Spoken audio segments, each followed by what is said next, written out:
शुरू हो रहा है अपना नया वाला टॉपिक इकोनॉमिक्स, है ना। तो आज हम देखेंगे बेसिक कॉन्सेप्ट्स जो बिल्कुल आपको देख आने चाहिए। तो सबसे पहले तो देखते हैं भाई इकोनॉमिक्स क्या होता है, ठीक है ना। इकोनॉमिक्स की डेफिनेशन क्या है बेसिकली। तो इकोनॉमिक्स आप बोल सकते हो कि इकोनॉमिक एक स्टडी है जिसमें पीपल इस्तेमाल करते हैं लिमिटेड रिसोर्सेज, किसके लिए, for their unlimited wants and needs. इस लाइन का मतलब क्या है कि आपको पता है कि जितने भी हमारे पास अर्थ पे रिसोर्सेज हैं, मान लो पेट्रोल हो गया, ठीक है ना, खाना हो गया, फूड हो गया, सब लिमिटेड है ना। और इंसान की वांट्स क्या है भाई, वो अनलिमिटेड है, उसको सब कुछ चाहिए। अब जैसे मान लो हमारे पास हमारे जो घर का एक बजट होता है लिमिटेड होता है, फिर उसमें हमें सोचना पड़ता है ना कि ये लेना है, ये लेना है, ये लेना है, ये लेना है। तो मोटा माटी इकोनॉमिक्स वही है कि हम जो हमारे पास लिमिटेड रिसोर्सेज हैं उसमें हम अपनी जो अनलिमिटेड वांट्स एंड नीड्स हैं उसको कैसे, मतलब एक ऑप्टिमम चीज कंडीशन पे लाके रखें। तो उसी की स्टडी कि क्या एक लिमिटेड रिसोर्स अगर किसी के पास है तो उसको क्या लेना चाहिए, क्या नहीं लेना चाहिए, उसकी स्टडी को इकोनॉमिक्स बोलते हैं, है ना। ब्रॉडली बता रहा हूँ, ठीक है ना। फिर आप इकोनॉमिक्स तो वो हो गया, इकोनॉमी क्या है। हाँ, तो आप इकोनॉमी देखो, इकोनॉमी को आप बोल सकते हो कि एक सिस्टम है जिसमें money, goods and services move करती हैं। कहाँ पे, एक कंट्री भी हो सकता है, एक रीजन भी हो सकता है। तो मतलब इकोनॉमी एक पंचायत भी हो सकती है अगर आप छोटे लेवल पे देखो। घर भी एक इकोनॉमी है, पंचायत भी एक इकोनॉमी है, मेरिट भी एक इकोनॉमी है, और इंडिया भी एक इकोनॉमी है, और पूरा वर्ल्ड भी एक इकोनॉमी है, ठीक है ना। तो इसमें आपको देखना है कि मनी, गुड्स एंड सर्विसेज पूरे कंट्री या कोई भी एक रीजन में कैसे मूव करती है, ठीक है ना। ये इकोनॉमी है। अब इकोनॉमी को हम ब्रॉडली दो चीज़ों में हम उनको सब डिवाइड करते हैं। पहला क्या है, मैक्रो इकोनॉमिक्स, ठीक है ना, MA, और एक है माइक्रो इकोनॉमिक्स। तो मैक्रो इकोनॉमिक्स में क्या है कि जब आप पढ़ाई करोगे पूरी इकोनॉमी की, मतलब मान लो कि आप इंडिया की इकोनॉमी की पढ़ाई कर रहे हो, ठीक है ना, तो वो आएगा किसमें, मैक्रो इकोनॉमिक्स में। मैक्रो बड़ा, और माइक्रो क्या होता है, छोटा। तो अगर आप किसी के इंडिविजुअल की, मतलब मान लो कि यश का इंडिविजुअल बिहेवियर क्या है कि अगर इसके पास 100 रुपए हैं तो ये किस तरीके का काम कर रहा है। अगर यश की एक फैक्ट्री है तो ये किस तरीके का प्रोडक्शन कर रहा है ना। अगर आप उसकी स्टडी करते हो तो वो आ जाएगा माइक्रो इकोनॉमिक्स में, ठीक है। ये मुझे लगता है कि आप समझ गए। माइक्रो से आप याद रखोगे छोटा, मैक्रो क्या होता है, मैक्रो होता है बड़ा, ठीक है ना। अब दो टाइप्स ऑफ इकोनॉमी देख लेते हैं कि इकोनॉमी किस किस तरीके की होती है, ठीक है ना।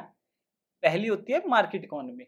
अब मार्केट इकोनॉमी आप देखो, मार्केट इकोनॉमी उस इकोनॉमी को बोलते हैं जिसमें अनरिस्ट्रिक्टेड कंपटीशन होता है। मतलब उसमें दो, मान लो अगर मैं आपको एग्जांपल दूं कि दो कंपनी है, उनको एक प्रोडक्ट बनाना है, तो वो सस्ता प्रोडक्ट, दोनों एक ही प्रोडक्ट बना रहे हैं तो दोनों सस्ता प्रोडक्ट बनाने की कोशिश करेंगे और अच्छे से अच्छा बनाने की कोशिश करेंगे, क्योंकि आप उसमें कोई बीच में इंटरवीन नहीं कर रहा कि सरकार ये नहीं बोल रही कि हम बी को सब्सिडी देंगे, ए को सब्सिडी नहीं देंगे, ठीक है ना। तो उसमें मान लो गवर्नमेंट का कोई हाथ नहीं होता, जो दोनों को बनाना है वो बना सकते हैं, और उसमें अनरिस्ट्रिक्टेड कंपटीशन होता है। तो ऐसी कोई पर्टिकुलर, मतलब पूरी पर्टिकुलर मार्केट इकोनॉमी तो नहीं है, पर एग्जाम्पल इसका अमेरिका बोल सकते हैं। अमेरिका में एक तरीके की कंपटीशन होता है, कैपिटलिस्टिक जो चीज़, जो लोग होते हैं, मतलब मान लो दो कंपनी होती है, वो जो मर्जी चाहे वो सामान बना सकती है, और जो जो उनका डिमांड, उनको डिमांड मिलेगी वो वाली चीज़ें बना सकती है। उसमें ये नहीं है कि भाई गवर्नमेंट का इंटरवेंशन बहुत ही कम होता है, ठीक है ना। नॉन मार्केट कौन सी होती है, नॉन मार्केट इकोनॉमी वो होती है जिसमें गवर्नमेंट का इंटरवेंशन होता है। मतलब आप मान लो कि यूएसएसआर जो था, रशिया वाला, वहाँ पे वो नॉन मार्केट की एक तरीके से इकोनॉमी थी, जिसमें भाई गवर्नमेंट इंटरवीन करती थी कि भाई सारा जितनी भी प्रॉपर्टी है वो गवर्नमेंट की होती थी, गवर्नमेंट ही जो भी फैक्ट्री थी वो उसी की होती थी, वो ही बताती थी कि भाई आप ये बनाओ, ये मत बनाओ, ठीक है ना। तो यहाँ पे गवर्नमेंट की इंटरवेंशन बहुत ज़्यादा होती है गुड्स और रिसोर्सेज पे।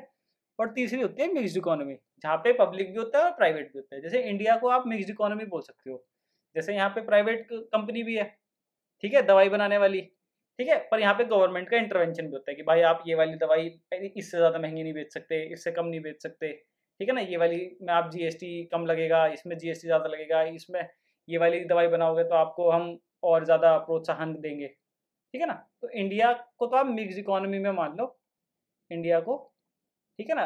इसका आप यूएसएसआर एग्जांपल याद रखना, रशिया से थोड़ा पहले, और मार्केट का आप अमेरिका से करना कि वहाँ पे ज़्यादा गवर्नमेंट इंटरवेंशन नहीं करती। अब एक ये होता है सर्कुलर फ्लो ऑफ इनकम।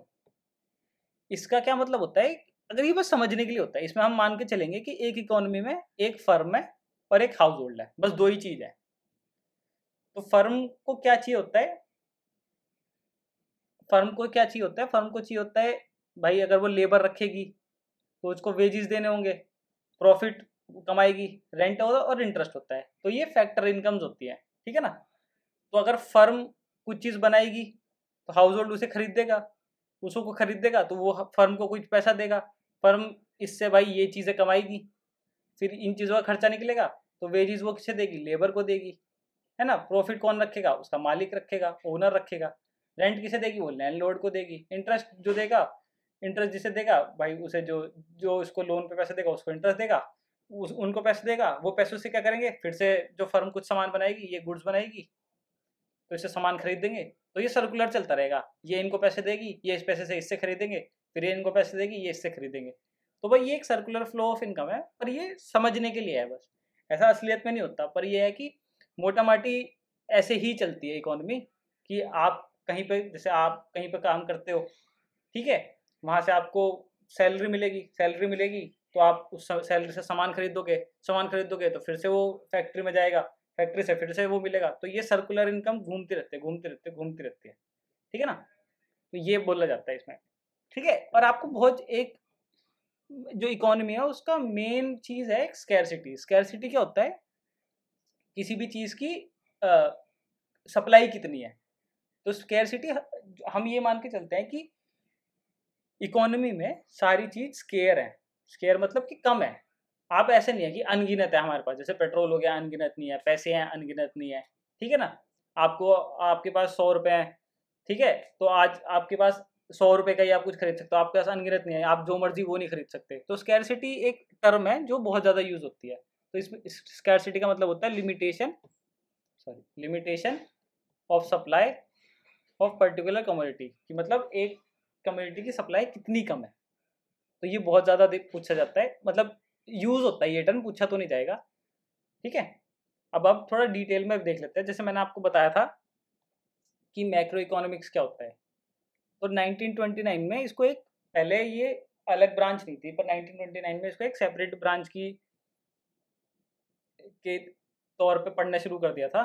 तो जॉन कीन्स थे, उन्होंने अपनी बुक में जनरल थ्योरी ऑफ एम्प्लॉयमेंट एक बुक लिखी थी 1936 में, है ना। तो उसमें माइक्रो इकोनॉमिक्स का मतलब बताया था कि माइक्रो इकोनॉमिक्स के बारे में, इनको फादर ऑफ माइक्रो इकोनॉमिक्स भी बोलते हैं, और इन्होंने माइक्रो इकोनॉमिक्स के बारे में बताया था कि भाई ये माइक्रो इकोनॉमिक्स ये चीज़ होती है। तो इन्होंने बोला था कि जो economics seen as a combination of 4 factor, कि इकोनॉमिक्स में 4 फैक्टर होते हैं। 4 फैक्टर कौन कौन होते हैं, जो हमने ऊपर पढ़ा वो तो हमने माइक्रो इकोनॉमिक्स का पढ़ा कि भाई कुछ नहीं होता, सिर्फ 2 ही फैक्टर होते हैं, तो वो थोड़ा बहुत निचले स्तर पे है। तो पर आप माइक्रो इकोनॉमिक्स में तब पूछो देखोगे तो इसमें उन्होंने बताया कि 4 फैक्टर होते हैं। 4 फैक्टर कौन कौन होते हैं, एक तो फर्म होती है, एक गवर्नमेंट होती है, एक हाउस होल्ड होता है। तो हाउस होल्ड से तो आप समझ गए, मैं और आप, फर्म जो सामान बनाती है, गवर्नमेंट जो अपना इंटरवेंशन करती है इसमें कि भाई ये बनाना ये नहीं बनाना। एक होता है इसमें एक्सटर्नल सेक्टर। अब एक्सटर्नल सेक्टर क्या होता है, जो इन तीनों से अलग होता है। मान लो कि भाई अब इंडिया में तो ये तीनों चीज़ होंगी, पर भाई विदेश भी तो होता है, वहाँ से हम इम्पोर्ट भी तो करते हैं, वहाँ से एक्सपोर्ट भी तो करते हैं, फॉरेन से इन्वेस्टमेंट भी तो होता है। तो ये जब इन इन सबको हम मानते हैं एक्सटर्नल सेक्टर में, ठीक है। तो ये ज़्यादा पूछता नहीं है, पर फिर भी मैं आपको बता रहा हूँ कि मैक्रो इकोनॉमिक्स में क्या क्या होता है। तो फर्म, गवर्नमेंट, हाउस होल्ड और एक एक्सटर्नल सेक्टर होगा, ठीक है। माइक्रो इकोनॉमिक्स देखो, माइक्रो इकोनॉमिक्स में बताया था मैंने, examines the action of behaviour of small economics units like demand of house hold, कि हमारे घर में किस तरीके की इकोनॉमिक्स है, मतलब आपके घर में एक पर्टिकुलर इनकम आती है और उस बजट, उस इनकम को आप किस तरीके से एक्सपेंडिचर या सेविंग्स करते हो, वो माइक्रो इकोनॉमिक्स में आएगा। तब हम बहुत छोटी चीज़ पे अगर इकोनॉमिक्स को लगाते हैं, हाँ। और एक और इकोनॉमिक्स को हम दो तरीके से देखते हैं, पॉजिटिव इकोनॉमिक्स और नॉर्मेटिव इकोनॉमिक्स। पॉजिटिव इकोनॉमिक्स कौन सी होती है? जो real world problem based on real facts. मान लो कि हमारा आज महंगाई बढ़ गई, ठीक है, तो कोई हमसे पूछे कि भाई अब हमें ये महंगाई कम करनी है, तो हमारे पास वो चीज़ें हैं जिससे हम अपनी इन्फ्लेशन और महंगाई कम कर सकते हैं, ठीक है ना। तो ये तो वो हो गया कि जो रियल वर्ल्ड प्रॉब्लम्स हैं आप फैक्ट्स और डेटा के हिसाब के साथ साथ उसे सॉल्व कर सकते हो। जैसे इकोनॉमिक्स में महंगाई बढ़ी है, मंदी आ गई भाई कि लोग सामान नहीं बिक रहा, तो उसके पास अब जो हमारे इकोनॉमिस्ट हैं उनके पास फैक्ट्स और डेटा रहेंगे और उसे ठीक करने के लिए उन पे वो भी रहती है चीज़ें। जैसे आपने देखा होगा आरबीआई पे या फिर जो गवर्नमेंट है उनके पास बहुत सारी चीज़ रहती है कि भाई सीआरआर कम कर दिया, सी एसएलआर कम कर दिया, ये सब चीज़ें। तो ये पॉजिटिव इकोनॉमिक्स में है। नॉर्मेटिव इकोनॉमिक्स में खाली मतलब उसका आज तक किसी को ये नहीं पता कि उसका इम्प्लीकेशन क्या होंगे, बस वो एक इकोनॉमिस्ट जो होता है वो बता देता है कि आप ऐसे करो तो ऐसा हो सकता है। कि मतलब जैसे मान लो कि वो बोलने लग जाए कि अगर हम जितने भी एम्प्लॉयड लोग हैं पूरे इंडिया में, अगर उनको हम पैसे देना शुरू कर दें तो उसका क्या प्रभाव पड़ेगा। तो इसको प्रूव करने के लिए जो इसका प्रभाव है, इसको प्रूव करने के लिए कुछ है नहीं। बस जो इकोनॉमिस्ट है वो जो पढ़ के रखते हैं उस हिसाब से बता देते हैं कि हाँ ऐसा हो सकता है। अगर हम खाली ये बोलते कि खाली हम अडानी अंबानी पे ही टैक्स लगाएंगे और बाकी जो गरीब है उन पे टैक्स लगाएंगे तो क्या प्रभाव पड़ेगा इकोनॉमी पे, तो हमें पता नहीं है क्योंकि ऐसा कहीं पे लगता नहीं है। पर इकोनॉमिस्ट जो होते हैं उन्होंने जैसे बताया होगा कि आप ऐसे करोगे तो ऐसा हो सकता है। अगर ऐसा पक्का नहीं पता कि क्या हो सकता है और बस आप एक सजेशन दे रहे हो, ओपिनियन दे रहे हो अपने एक्सपीरियंस के हिसाब से, तो वो नॉर्मेटिव इकोनॉमिक्स में चला जाएगा। और आपको पता है कि भाई आप ऐसा करोगे, जैसा आपको पता है कि अगर आप सीआरआर कम करोगे तो लोग ज़्यादा चीज़ें खरीदेंगे, तो ये फैक्ट है, ये पता ही है, ठीक है ना। तो ये पॉजिटिव इकोनॉमिक्स में आ जाएगा। नॉर्मेटिव इकोनॉमिक्स में खाली ओपिनियन और सजेशन से आते हैं, ठीक है। अब आप एक चीज़ देखो कि सेंट्रल प्रॉब्लम्स क्या होती हैं इकोनॉमी की। अब ये होता है कि एक इकोनॉमी है तो उसकी कोई प्रॉब्लम्स होंगी, तो 3 सेंट्रल प्रॉब्लम्स जो इकोनॉमी है उसमें हम पढ़ते हैं कि व्हाट टू प्रोड्यूस, क्या बनाना है, हाउ टू प्रोड्यूस, कैसे बनाना है, फॉर होम टू प्रोड्यूस, किसके लिए बनाना है। जैसे आपकी कोई फैक्ट्री है तो आपको सबसे पहली बात जो सोचनी होगी वो सोचना होगा कि मैं क्या बनाऊं। तो भाई मैं चावल का आटा पीसूं, गेहूं का आटा पीसूं, रागी का आटा पीसूं, ठीक है ना। तो वो होता है what to produce. How to produce मतलब कैसे, कि भाई मैं हाथ वाली चक्की रखूं या मैं मशीन वाली चक्की रखूं, ठीक है ना। आप जैसे आपके पास आपके मान लो आपके एरिया में बेरोजगार बहुत है और लाइट की दिक्कत है तो आप हाथ वाली चक्की रखोगे। मान लो आपके एरिया में लेबर कॉस्ट ज़्यादा है ना, पर बिजली रूरल है मतलब फ्री की है, तो आप चक्की रख लोगे पीसने वाली, ठीक है ना। तो ये हाउ टू प्रोड्यूस होता है। फॉर होम टू प्रोड्यूस, किसके लिए बनाना है। अब आपको देखना पड़ेगा कि आपको किस तरीके का, मतलब आपको जो छोटे लेवल ऑफ पीपल है सोसाइटी के उनके लिए बनाना है, बीच वालों के लिए बनाना है, हायर क्लास के लिए बनाना है ना। आप कोई सा आटा रखोगे जिसमें आप बहुत सारे चीज़ें मिला के रखोगे तो हाई फाइबर वाला आटा मिल जाएगा। कोई सस्ते गेहूं का पीसोगे कि आपको पता है कि भाई आपको इसको बेचना है, कम पैसों में बेचना है, तो इसके लिए बनाना पड़ेगा, हाई सोसाइटी के लिए बनाना पड़ेगा, ठीक है। तो ये 3 है। तो कोई भी आपसे पूछे कि सेंट्रल प्रॉब्लम ऑफ इकोनॉमी क्या होती है, 3 होती है सेंट्रल प्रॉब्लम, कि what to produce, how to produce, for whom to produce, ठीक है, याद रखना। अब आप देखो सेक्टर्स ऑफ इकोनॉमी, इकोनॉमी के कुछ सेक्टर्स होते हैं। तो ये पहला तो होता है प्राइमरी सेक्टर। प्राइमरी सेक्टर कौन सा होता है? प्राइमरी सेक्टर वो होता है जहाँ पे extraction of raw material and natural resources हो, ठीक है। इसमें आ जाता है आपका एग्रीकल्चर, माइनिंग, फॉरेस्ट्री एक्सेट्रा, मतलब और भी आते हैं, ये 3 मेन होते हैं। फिर इसके बाद आता है सेकेंडरी। सेकेंडरी में कौन आते हैं?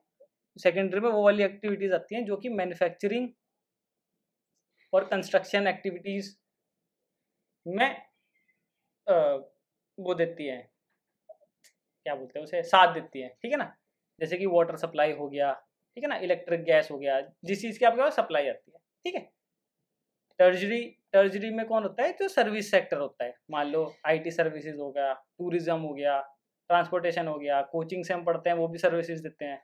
सर्विसेज मतलब वो है जो टेंजिबल नहीं होती। टेंजिबल का मतलब जो है जिस पे आप हाथ लगा सको, और इनटेंजिबल वो है जिसे आप हाथ ना लगा सको, महसूस कर सको। तो सर्विसेज तो आपको पता ही है कि आप महसूस ही कर सकते हो। जैसे मैं आपको पढ़ा रहा हूँ तो वो एक तरीके की सर्विस है, ठीक है ना। कोई आपको एग्रीकल्चर करके गेहूँ उगा के दे रहा है तो वो एक तरीके से टेंजिबल है, आप हाथ लगा के देख सकते हो, ठीक है ना। चौथी होती है क्वाटरनरी, इसमें इंटेलेक्चुअल नॉलेज बेस्ड एक्टिविटीज़ होती है, मतलब R&D, research and development, consultancy, इस तरीके की होती है। ये थोड़ी मतलब टर्जरी, मतलब थोड़ी ब्रॉड टर्म हो गई, ये थोड़ी इससे कम, थोड़ी कम ब्रॉड होगी। मतलब ये तो टर्जरी हो गया, ये क्वाटरनरी हो गया, क्योंकि टर्जरी भी शायद मुझे लग रहा है इसमें आ ही जाएगी ये, ठीक है ना। और लास्ट में होता है क्वीनरी। क्वीनरी मतलब वो होती है वो वाली एक्टिविटी जहाँ पे हाई लेवल डिसीजन मेकिंग होती है। मेन तो शुरू के तीनों है, मेन तो ये है प्राइमरी, सेकेंडरी और टर्जरी। पूछेगा तो इसके बारे में पूछेगा। क्वाटरनरी, क्वाटरनरी आप मान लो कि कभी पूछ सकता है, टाइम खराब हुआ तो ही। तो इसमें गवर्नमेंट, इंडस्ट्रीज जहाँ पे हाई लेवल, जैसे मान लो कैबिनेट सेक्रेटरी लेवल हो गया, है ना, या किसी कंपनी का MD लेवल हो गया, उस लेवल पे अगर कोई काम कर रहा है हायर लेवल पे डिसीजन मेकिंग, जैसे प्राइम मिनिस्टर हो गया, प्रेसिडेंट हो गया, तो वहाँ पे क्वेरी आ जाएंगे, ठीक है ना। हाँ, अब आप ये देखो, एक कर्व होता है प्रोडक्शन पॉसिबिलिटी फ्रंटियर कर्व बोलते हैं इसे, ठीक है। अब मैं थोड़ा इसको वो कर देता हूँ। ये क्या दिखाता है, ये इलस्ट्रेट करता है कि possible quantities that can be produced of two products if both depend on the same finite resources technology for their manufacturing. इसका मतलब ये है कि जो ये वाला कर्व है ना, ये वाला कर्व है, ये क्या दिखा रहा है कि दो पॉसिबिलिटी दिखा रहा है किसकी, दो, ये एक प्रोडक्ट ये है, एक प्रोडक्ट ये है, तो कौन से एक हमारे, और हमारे पास लिमिटेड रिसोर्सेज हैं, मतलब हमारे पास मान लो 100 ही रुपये हैं, तो 100 रुपये में हम गुड्स X कितना बना सकते हैं ना, गुड Y कितना बना सकते हैं, ये हमें पॉसिबिलिटी दिखाता है ये वाला कर्व, ठीक है।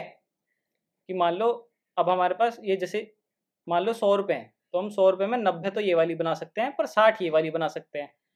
और अगर ये बोले कि 100 रुपये में 40 ये वाली बना सकते हैं, पर 95 ये वाली बना सकते हैं, तो हमको ये डिसाइड करना पड़ेगा हमें कौन सी बनानी होती है, ठीक है ना। अब जैसे ये बोलता है कि जो पॉइंट E है ना, E का मतलब ये है कि आप पैसे तो पूरे खर्च कर रहे हो, पर आप उसका ऑप्टिमम यूज नहीं कर रहे। जो भी पॉइंट इस लाइन पे आएंगे ना, इस लाइन पे, वो तो ऑप्टिमम यूज कर रहे हैं, मतलब 100 के 100 रुपये आप पूरे तरीके से सही खर्च कर रहे हो। कि सही से सही खर्च करने का मतलब है कि आप ज़्यादा से ज़्यादा गुड X भी बना रहे हो, ज़्यादा से ज़्यादा गुड Y भी बना रहे हो। मान लो जैसे ये पॉइंट A है, तो इसमें आप 90 तो ये बना रहे हो, 60 ये बना रहे हो, मतलब आप इससे ज़्यादा ये दोनों बन ही नहीं सकते। मान लो ये पॉइंट B है, तो 40 आप ये वाला गुड बना रहे हो, 95 ये बना रहे हो, तो फिर आप इससे ज़्यादा बना ही नहीं सकते। मतलब ये A और B ऑप्टिमम पॉइंट्स हैं, ठीक है ना। और जो पॉइंट F है, ये आप कभी अटेन ही नहीं कर सकते। मतलब आपको यहाँ पहुँचने के लिए या तो टेक्नोलॉजी बढ़ानी पड़ेगी, या अपना 100 रुपये से ज़्यादा बजट 200 करना पड़ेगा, तब जाके आपका ये यहाँ पे पहुँचेगा। मतलब अगर आपको 2 गुड्स बनाने हैं तो आपको इस लाइन पे आना ही आना चाहिए, ठीक है। तो PPF तो ये है कि 2 गुड्स बनाने के लिए, 2 गुड्स का ये जो है कि कितनी पॉसिबिलिटी है। आप जैसे आप ये भी हो सकता था, ऐसे भी हो सकता था कि आप 50 ये बना लो और 70 ये बना लो, तो ये पॉइंट C बन जाता, ठीक है ना। तो ये है कितनी पॉसिबल क्वांटिटीज़ बन सकती है 2 प्रोडक्ट की, जब आपके पास फाइनाइट मतलब लिमिटेड रिसोर्सेज हो और टेक्नोलॉजी हो, ठीक है। अब ये दूसरा पूछता है मार्जिनल रेट ऑफ ट्रांसफॉर्मेशन क्या है। मार्जिनल रेट ऑफ ट्रांसफॉर्मेशन को बोलते हैं कि defined as a number of unit of one unit that must be forgone to produce one more unit of another good. अब ये बोल रहा है कि अगर मुझे, मान लो इस वाले कर्व में देखो, अगर मुझे 80 बनानी है ये, तो मुझे इसकी कितनी यूनिट कम करनी पड़ेगी, उस इसकी अगर 1 यूनिट में इसकी कम करता हूँ तो इसकी यूनिट एक कितनी ज़्यादा बनेगी, वो है MRT। मतलब मान लो कि मुझे ये 60 है और ये 40 है, मान लो तो आपको ये 61 पे पहुँचानी है, तो आपको इसकी कितनी कम करनी पड़ेगी, वो है MRT। अगर नहीं समझ में आया तो मैं एक बार दोबारा बताता हूँ। जैसे हमको 90 से 91 जाना है, तो इसमें एक बढ़ा रहे हैं तो इसमें कुछ कम करना पड़ेगा, तो इसके एक बढ़ाने के लिए ये कितना कम करना पड़ेगा, ये MRT से पता चलता है, मार्जिनल रेट ऑफ ट्रांसफॉर्मेशन से। अब मुझे लग रहा है आपको समझ में आ गया होगा, ठीक है। नेक्स्ट पॉइंट है जिसको बोलते हैं अपॉर्चुनिटी कॉस्ट। अपॉर्चुनिटी कॉस्ट क्या होता है? अपॉर्चुनिटी कॉस्ट होता है, ये कॉस्ट होती है of the next best thing foregone. मान लो आपके पास 100 रुपये थे, आप पिज़्ज़ा खा सकते हो या बर्गर खा सकते हो, तो आपने चूज़ करा कि मैं पिज़्ज़ा खाऊंगा, तो आप बर्गर को आपको छोड़ना पड़ा, तो यही तो बर्गर आपकी अपॉर्चुनिटी कॉस्ट हो जाएगी, ठीक है ना। अगर आप किसी चीज़ को लेने के लिए आप कुछ चीज़ छोड़ोगे भी, मान लो आपको बाइक लेनी है, बाइक में आप पल्सर ले सकते हो या बुलेट ले सकते हो, अगर बुलेट लोगे तो आप पल्सर को छोड़ोगे ना, तो ये पल्सर आपकी अपॉर्चुनिटी कॉस्ट हो जाएगी कि जो चीज़ किसी चीज़ को लेने के लिए आप उसके जैसी कोई दूसरी चीज़ छोड़ रहे हो ना, वो है अपॉर्चुनिटी कॉस्ट, ठीक है। अब आप देखो नेक्स्ट है हमारा मार्केट स्ट्रक्चर। मार्केट, पहले तो आप मार्केट तो आपको पता ही है कि जहाँ पे बायर सेलर से मिलता है उसको हम मार्केट बोल देते हैं। तो मार्केट के भी टाइप्स होते हैं, ठीक है ना। टाइप्स क्या क्या होते हैं, आओ देखो। पहला होता है परफेक्ट कंपटीशन। परफेक्ट कंपटीशन वाली मार्केट वो होती है जहाँ पे जो भी सेलर होगा वो सिमिलर प्रोडक्ट्स बेचेगा, मतलब एक जैसे प्रोडक्ट्स बेचेगा, और प्राइस जो मार्केट है वो फिक्स करता है। मतलब सब एक जैसे प्रोडक्ट बेच रहे हैं, तो प्राइस कौन डिसाइड करेगा? भाई मार्केट डिसाइड करेगा। कि मतलब जैसे आप एग्जांपल लो, इसका सबसे बड़ा एग्जांपल होता है एग्रीकल्चर या फिर जो हमारी पैंट लगती है, ठीक है। तो उसमें क्या होता है, सब्जी वाले मार्केट में सब आलू बेच रहे हैं तो सब आलू ही बेच रहे हैं, सब टमाटर बेच रहे हैं तो सब टमाटर ही बेच रहे हैं। तो उसका प्राइस कौन डिसाइड करता है? प्राइस डिसाइड वो करेगा जो सबसे सस्ता या मार्केट जितने का रेट पड़ेगा। अगर आपने 40 का बेच दिया या 30 का बेच दिया, तो भाई आपका प्रोडक्ट सब लेने लग जाएंगे, क्योंकि उसमें और कोई डिफ्रेंशिएशन तो है नहीं भाई। वो भी टमाटर है, वो भी टमाटर है, और ये हम मान के चलेंगे कि सब एक जैसे टमाटर बेच रहे हैं, है ना। तो वो टमाटर जो है फिर वो एक तरीके से सेम प्रोडक्ट हो जाएगा। तो वो परफेक्ट कंपटीशन मार्केट होता है।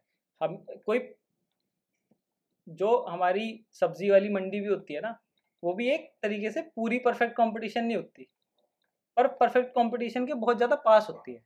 तो उसको मतलब लगभग लगभग अगर आपको कोई पूछे परफेक्ट कंपटीशन मार्केट कैसी होती है, तो आप सब्जी वाली मंडी से आप वो लगा सकते हो कि हाँ भाई ये वाली जो हमारी सब्जी मंडी होती है, उसको आप विजुअलाइज करोगे ना, तो आपको सारे परफेक्ट कंपटीशन के जो भी कैरेक्टरिस्टिक्स होते हैं वो पता चल जाएंगे। दूसरा है मोनोपोली। मोनोपोली में आपको पता ही है, बहुत कॉमन है कि क्लोज्ड मार्केट रहती है, मार्केट बंद रहती है और खाली एक ही सेलर रहता है। इसका प्राइम एग्जांपल आपको पता ही है, इंडियन रेलवे। भाई एक ही इंडियन रेलवे है, इसमें कोई प्राइवेट प्लेयर वो कोई होता ही नहीं है, ठीक है। तो इसमें तो कोई इतनी ज़्यादा समझ जाने वाली बात नहीं है, आप इसमें एग्जाम्पल लिख लो, है इंडियन रेलवे, इंडियन रेलवे, ठीक है। उसके बाद तीसरी आती है मोनोपोलिस्टिक। मोनोपोलिस्टिक में ये होता है कि बहुत सारी फर्म होती है पर सिमिलर प्रोडक्ट्स बेच रही होती है, पर प्रोडक्ट सिमिलर होते हैं। परफेक्ट कंपटीशन में क्या होता है, सारे प्रोडक्ट सेम होते हैं, इसमें सिमिलर होते हैं, पर कोई भी एक दूसरे का परफेक्ट सब्सिट्यूट नहीं होता। परफेक्ट सब्सिट्यूट का मतलब कि एक की जगह हम दूसरा इस्तेमाल नहीं कर सकते। मान लो अगर आप कोई टूथपेस्ट यूज़ कर रहे हो, तो आप कोलगेट करते होगे यूज़, या कोई भी पतंजलि करते होगे, तो आप का अगर आपका पतंजलि वाला खत्म हो गया और आप पतंजलि वाला यूज़ करते हो, तो आप मन मार के दूसरे वाला यूज़ तो कर सकते हो, पर वो उसका परफेक्ट सब्सिट्यूट नहीं होगा। बस ये है कि आपका काम चल जाएगा, ठीक है ना।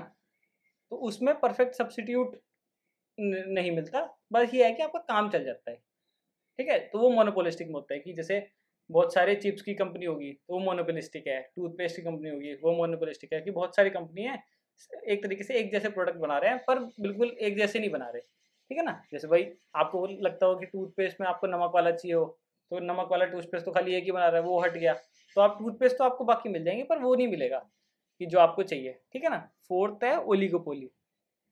ओलिगोपोली में क्या होता है कि बहुत कम कंपनीज होती है, कंपटीशन बहुत कम के बीच में होता है, ठीक है ना। प्रोडक्ट्स वो सेम बनाती है, तो इसमें क्या होता है, ज़्यादा लोग होते हैं, ज़्यादा कंपनी होती है, इसमें बहुत कम होती है। मान लो जैसे कि सीमेंट की कंपनी होगी या ऑटोमोबाइल हो गया। अब आपको पता है कि आपको जैसे स्विफ्ट ही लेनी है, तो आप दूसरी गाड़ी ले तो सकते हो, पर वो स्विफ्ट वाली बात नहीं आएगी उसमें ना। अगर आपने सोच ही लिया है कि आपको कोई भी एक गाड़ी पसंद है, तो वो सिमिलर तो बनाते हैं पर एकदम पूरा सब्स्टिट्यूट नहीं होगा उसका। अब ये नहीं है कि आपको कोई बोल दे कि आप स्विफ्ट की जगह वैगन आर ले लो, तो आप कहोगे कि हाँ ठीक तो है, ले तो मैं लूँगा, पर उसका वो परफेक्ट सब्स्टिट्यूट नहीं है कि जितना मुझे अच्छा स्विफ्ट लेके लगेगा उतना अच्छा हो कि आपको उसे दे के ना लगे। मतलब वैगन आर खरीद के ना लगे, ठीक है ना। तो इसमें आप देख लेना कि परफेक्ट, मोनोपोली, मोनोपोलिस्टिक, ओलिगोपोली, ठीक है। अब लास्ट में तो ये है कि concept of demand and supply. तो भाई आपको पता है डिमांड भी होती है और सप्लाई भी होती है, तो आपको ये देखो कि पहले डिमांड क्या होती है। एक सेकंड देना। हाँ, डिमांड क्या होती है, तो डिमांड के बारे में लिखा है इसमें। डिमांड क्या होती है, quantity of a good and services consumer is willing to buy. मतलब कोई भी गुड्स या सर्विसेज है, उसकी कितनी क्वांटिटी एक जो कंज्यूमर है वो लेने के लिए तैयार है, वो उसकी डिमांड होती है, ठीक है। जैसे आप गए कहीं पे, आपने बोला कि मेरे को 1 किलो मिठाई चाहिए, तो वो मिठाई की डिमांड होगी कि आप 1 किलो मिठाई लेना चाह रहे हो। तो लॉ ऑफ डिमांड क्या बोलता है, लॉ ऑफ डिमांड बोलता है कि जो प्राइस होता है ना और क्वांटिटी होता है, जो क्वांटिटी आप डिमांड करते हो, उसमें इनवर्स रिलेशनशिप होता है। इनवर्स रिलेशनशिप का मतलब है कि अगर प्राइस बढ़ेगा तो उसका डिमांड घट जाएगा, ठीक है। तो डिमांड बढ़ेगा, वो सॉरी, प्राइस घटेगा तो डिमांड बढ़ जाएगा। मान लो आप मिठाई खरीदते हो 100 रुपये की 1 किलो, तो लॉ ऑफ डिमांड ये कहता है कि अगर मिठाई का प्राइस हमने 50 रुपये कर दिया, तो अब आप 1 किलो की जगह हो सकता है आप 2 किलो मिठाई लेने लग जाओ, ठीक है ना। और जो डिमांड का कर्व होता है ना, तो ये ऐसा होता है, इसको देखो ऊपर से नीचे, इसको नेगेटिवली स्लोप्ड बोलते हैं। तो जैसे मान लो कि प्राइस इतना था, तो क्वांटिटी डिमांड इतनी होगी, और अगर प्राइस घट गया मतलब यहाँ से यहाँ आ गया, तो डिमांड क्या होगी। देखो डिमांड पहले यहाँ थी, ए था, अब डिमांड कितनी हो गई, प्राइस बी हो गया, तो डिमांड यहाँ पे बी हो गई, तो डिमांड बढ़ गई ना। तो ये यहाँ पे प्राइस होता है, यहाँ पे क्वांटिटी होता है, तो ये इसका स्लोप होता है, ठीक है। तो यहाँ पे ये, यहाँ पे ये, तो पहले तो आप इतना खरीद रहे थे, मान लो 10 रुपये में 10 यूनिट खरीद रहे थे, अब यूनिट हो गई इसकी 8, तो अब यहाँ पे आप 12 खरीदने लग गए। तो ये लॉ ऑफ डिमांड कहता है कि अगर आप डिमांड बढ़े, प्राइस घटेगा तो डिमांड बढ़ेगी, ठीक है। उसके बाद एक चीज़ इसमें देखने वाली है, इलास्टिसिटी क्या होता है, ठीक है। इलास्टिसिटी का मतलब है measurement of change in quantity of goods in relation with change in prices. मतलब ये बोलना चाह रहा है कि जो अगर प्राइस में कुछ भी फेरबदल होगा तो उस क्वांटिटी में कितना फ़र्क पड़ेगा, ये इलास्टिसिटी बताती है। मान लो कि जैसे मैंने आपको ऊपर बताया कि प्राइस घटा तो उसकी डिमांड, जो क्वांटिटी डिमांडेड है वो कितनी बढ़ी, तो वो इलास्टिसिटी बताएगी, ठीक है। तो इलास्टिसिटी का क्या मतलब है, if quantity changes when price is change. अगर प्राइस चेंज हो रहा है, क्वांटिटी चेंज हो रही है, तो वो इलास्टिक है, वो गुड इलास्टिक है, ठीक है। और इनइलास्टिक क्या है, जब क्वांटिटी नहीं बदलती प्राइस के चेंज होने पे, उसको आप बोल दोगे कि वो इनइलास्टिक है, ठीक है। इलास्टिक ये है जब क्वांटिटी प्राइस बदलेगा तो क्वांटिटी बदलेगी। इनइलास्टिक क्या है, जब प्राइस बदलेगा, और जब प्राइस नहीं बदलेगा, जब क्वांटिटी, सॉरी, जब प्राइस बदलेगा और क्वांटिटी नहीं बदलेगी तो वो इनइलास्टिक है। जब प्राइस बदलेगा और क्वांटिटी भी बदल जाएगी तो वो इलास्टिक है, ठीक है। अब इसमें कुछ हमें टाइप्स ऑफ गुड्स देखने हैं कि थोड़े अलग अलग टाइप के गुड्स होते हैं, वो हमें देखने पड़ेंगे। तो टाइप्स ऑफ गुड्स हैं, पहला होता है सब्स्टिट्यूट गुड्स। सब्स्टिट्यूट गुड्स मतलब कि वो गुड्स जो हम एक की जगह दूसरा यूज कर सकते हैं, ठीक है ना। मान लो कि सब्स्टिट्यूट गुड्स का एग्जांपल क्या होता है, टी या कॉफ़ी। अब मान लो कि अगर टी के पैसे बढ़ गए तो लोग क्या करेंगे भाई, कॉफ़ी पे शिफ्ट हो जाएंगे। अब 10 की अगर कॉफ़ी मिल रही है और इसके 500 रुपये हो गए, है ना, और ये 500 की जगह भाई ये मान लो ये 200 की मिल रही है, तो लोग फिर कॉफ़ी पे शिफ्ट हो जाएंगे ना। तो सब्स्टिट्यूट वो गुड्स वो होते हैं जिसमें यहाँ पे लिखा है कि price of substitute goods increase if demand of the given commodities increases. मान लो अगर टी के पैसे बढ़ गए तो कॉफ़ी की डिमांड अपने आप बढ़ जाएगी, और आपको ये मान के चलना पड़ेगा कि दो ही चीज़ है पीने के लिए, ठीक है ना। ये थोड़ी एज्यूम करके चलना पड़ता है। कॉम्प्लीमेंट्री गुड्स वो होते हैं जो एक के साथ दूसरा यूज़ होता है, ठीक है। जैसे पेन के साथ इंक यूज़ होती है, तो ये दोनों एक दूसरे के कॉम्प्लीमेंट्री है। तो ये बोलना चाह रहा है if price of complementary goods increases, मतलब अगर कॉम्प्लीमेंट्री गुड्स का प्राइस इंक्रीज हुआ तो डिमांड जो उसका कॉम्प्लीमेंट्री गुड्स होगा उसकी अपने आप गिर जाएगी। मान लो अगर इंक के पैसे बढ़ गए, ठीक है, तो भाई पेन की डिमांड तो अपने आप कम हो जाएगी, क्योंकि भाई इंक के पैसे बढ़ेंगे तो पेन के पैसे भी बढ़ जाएंगे, और उसकी अब पैसे बढ़ गए तो भाई डिमांड घट जाएगी, ठीक है। तो तीसरा होते हैं कौन से, नॉर्मल गुड्स। नॉर्मल गुड्स तो नॉर्मल गुड्स ही होते हैं जिनकी मैंने बताया था कि भाई डिमांड इंक्रीज होगी, अगर आपकी इनकम इंक्रीज हुई तो डिमांड भी इंक्रीज हो जाएगी, इनकम डिक्रीज हुई तो डिमांड भी डिक्रीज हो जाएगी, ठीक है ना। फिर जो एक तरीके के आते हैं उनको बोलते हैं इन्फीरियर गुड्स। इन्फीरियर गुड्स वो होते हैं जहाँ पे मान लो कि जो लॉ ऑफ डिमांड है ना वो उल्टा पड़ जाता है, मतलब वो इन्फीरियर गुड्स ऐसे गुड्स है जहाँ पे इनकम आपकी बढ़ेगी, अगर आपकी इनकम बढ़ी तो डिमांड भी बढ़नी चाहिए, ठीक है ना। पर दिक्कत इन्फीरियर गुड्स में क्या होती है कि जब आपकी इनकम बढ़ती है ना तो इनकी डिमांड घट जाती है। एग्जाम्पल, इन्फीरियर गुड्स का एग्जाम्पल देता हूँ। केरोसिन है, पहले ज़माने में भाई केरोसिन इनकम आपकी कम होती थी तो आप केरोसिन यूज़ करते थे, अब इनकम आपकी बढ़ गई तो आप गैस पे आ गए, ठीक है ना, सिलेंडर गैस यूज़ करने लग गए, तो केरोसिन क्या हो गया, इन्फीरियर गुड्स हो गया, और गैस क्या हो गया, नॉर्मल गुड्स हो गया। तो ये है कि आप इनकम आपकी जब आपकी बढ़ेगी तो डिमांड जो इन्फीरियर गुड्स की वो कम हो जाती है, ये याद रखना। दूसरा होता है, इसके बाद आएगा गिफन गुड्स। गिफन गुड्स का क्या होता है कि प्राइस चाहे कितना भी बढ़ जाए तो डिमांड भी उसके साथ बढ़ेगी ही बढ़ेगी। एग्जाम्पल, अगर आपको आलू खाना है तो आलू कितना भी महंगा हो जाए आप उसे खरीदोगे ही खरीदोगे। अगर आपको फ्रेंच फ्राइज बनाने हैं तो आलू कितना भी महंगा हो जाए आपको वो खरीदना ही खरीदना पड़ेगा, ठीक है ना। तो वो गिफन गुड्स होते हैं कि भाई चाहे प्राइस बढ़ जाए तो भी आप महंगा का महंगा ही खरीदोगे। और एक होता है वेबलम गुड्स। वेबलम गुड्स वो होता है जिसमें ये मान के चलते हैं लोग कि अगर इसके प्राइस बढ़े हैं ना तो हमको ये और खरीदना पड़ेगा, मतलब प्राइस बढ़े और हमने ये और ज़्यादा खरीदना पड़ेगा। जैसे आईफोन हो गया, प्राइस बढ़े तो वो महंगा बिकेगा, ठीक है ना। कोई आर्ट हो गया, डाविंची की आर्ट होगी, मतलब मान लो, ठीक है ना, एम एफ हुसैन की आर्ट होगी, तो वो महंगी है तो उसको और अच्छा माना जाता है, ठीक है ना। तो इसमें लिखा है कि जितनी ज़्यादा एक्सपेंसिव होगी उतना ज़्यादा अच्छा प्रोडक्ट माना जाएगा, ठीक है। लास्ट में देख लो आप, ये सप्लाई, ऊपर हमने डिमांड पढ़ा था तो यहाँ पर नीचे सप्लाई है। सप्लाई क्या है, it is the quantity of the firm is willing to sell at a particular price. तो सप्लाई क्या होती है, एक पर्टिकुलर प्राइस पे कोई भी एक जो कंपनी है वो क्या कितना बेचना चाह रही है, वो सप्लाई होती है। और लॉ ऑफ सप्लाई क्या बोलता है, लॉ ऑफ सप्लाई ये बोलता है कि प्राइस में और सप्लाई में, उसमें तो इन्वर्स रिलेशनशिप था, इसमें डायरेक्ट रिलेशनशिप होता है। डायरेक्ट मतलब सीधा रिलेशनशिप होता है, मतलब अगर प्राइस बढ़ा तो सप्लाई भी बढ़ जाएगी और प्राइस घटा तो सप्लाई भी घट जाएगी। और ये वो तो जैसे नेगेटिवली स्लोप था, ये पॉजिटिवली स्लोप्ड होता है। पॉजिटिवली स्लोप्ड का मतलब कि मान लो प्राइस